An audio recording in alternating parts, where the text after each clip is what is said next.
Turning off game mode on your Android and iPhone is super easy. I'll guide you through it, but first, hit that subscribe button down below. It really helps me out, so thanks a lot. To start, open up a game like Temple Run or any other game. By default, game mode usually turns on when you launch a game. But if you want to disable it, just swipe down from the top right corner of your screen.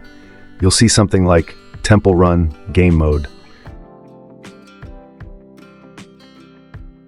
To turn it off, simply tap on it, and you'll see a message saying Game Mode is off. You can continue playing the game, but keep in mind that some of the special features Game Mode provides won't be active. And that's all there is to it.